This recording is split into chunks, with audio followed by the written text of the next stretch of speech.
The other type of relationship is the parallelism. So what I'm going to do is to zoom in here. This line and this line are not parallel. I'm going to select both of them. So I click on the first one and hold Control key and click on the second one. Now these two lines are selected. You can see that on the property line, two lines are selected. What I'm going to do is to click on parallel. So if you click on that, you can see that these two are parallel. Once again, if I move one line, and I'm going to make this one fixed. I'm going to of course remove the perpendicular here.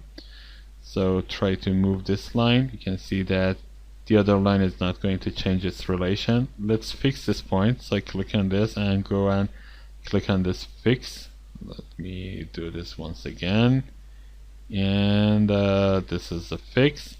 Now if I try to move this down, the other one is going to have an angle in relation with the first line. So if the first line is like this, the other one is going to have the same angle as the first one, so that they are going to be parallel.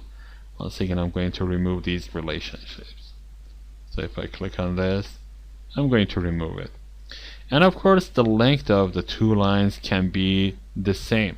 Again, I'm going to select these two lines with this type of selection. You can see that on the left side it says two lines are selected. I'm going to make sure that they are equal. So now you can see that one of them is going to change its length to be the same length as the other one. Now if I try to increase the length of one of them, the other one is going to increase its length. So they are going to stay equal. Once again, to show this better, I need to fix one point. And now you can see that if I increase the length of one, the other one is going to increase its length. So let's delete these two again. I can have multiple relations at the same time. I can make sure that two lines are parallel and also the same length by selecting the parallel and equal relationships. And of course I can make sure that two lines are perpendicular, but I cannot make sure that two lines are perpendicular and parallel, because this is not possible. So I can have different types of relations. So let me select these two lines. What I'm going to have is this. I can make them both horizontal, vertical.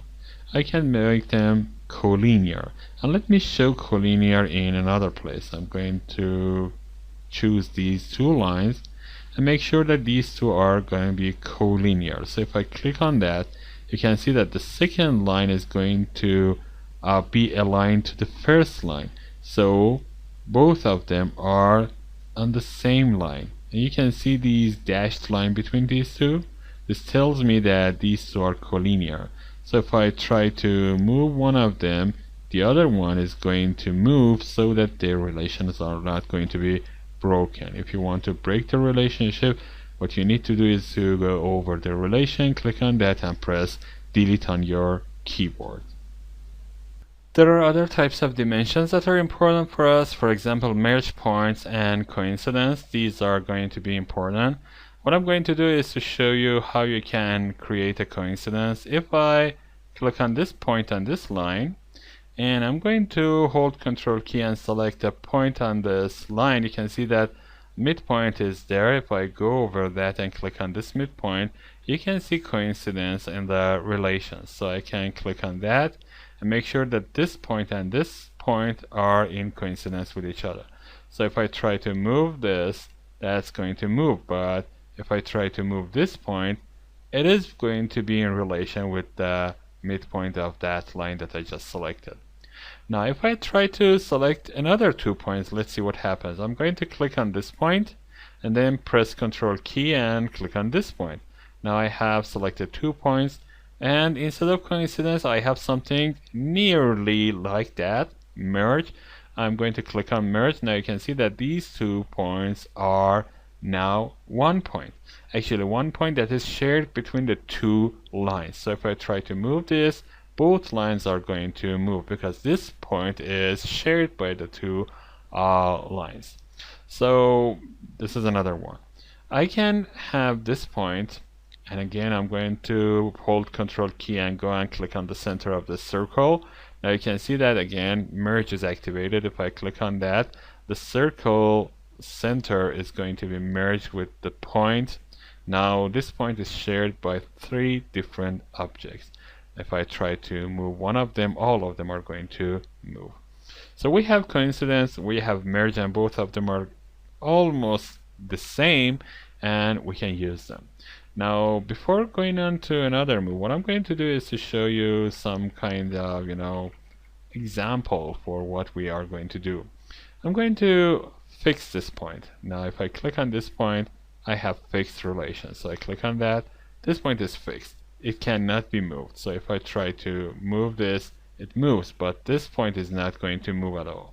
So let's add a dimension to this line. What I'm going to do is to click on Smart Dimension. I'm going to talk about different dimensions in later sections.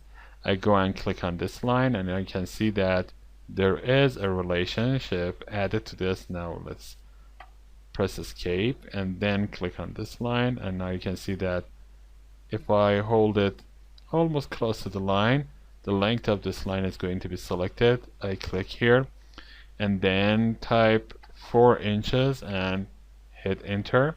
Now because this is limited to 4 inches, if I try to move this point, that's going to move, but it is not going to increase or decrease in length. Now let's do something else.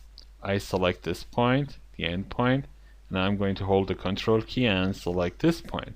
Now I'm going to merge them into one point. Now if I try to add a dimension to this line, what I'm going to do is to click some blank area, then go to Smart Dimension, and now I'm going to click on this line, and you can see that the length of this line is going to be here. I just hold it near the line so that the length of the line is going to be selected, and then click. This line is going to be about 3 inches and hit enter. Now click on a Smart Dimension to deactivate it. Now what I'm going to do is to select this end point of the line, and if I try to move this, that's going to move, but it is not going to increase in length. It is not going to do anything unexpected. Okay, so let's click on this point, the center of the circle, hold Control key and click on this one. Now you can see that again I can merge these two. What I'm going to do is to click in a blank area, go to Smart Dimension and click on the circle. The circle is going to have its diameter set. I'm going to have it 4.5 and hit enter. Now the circle is limited in length, the lines are limited in length. Now if I deactivate Smart Dimension just by clicking on the command, I can grab the center of this circle and move it, and you can see that this is kind of a relation that doesn't let this move more than what we are setting here.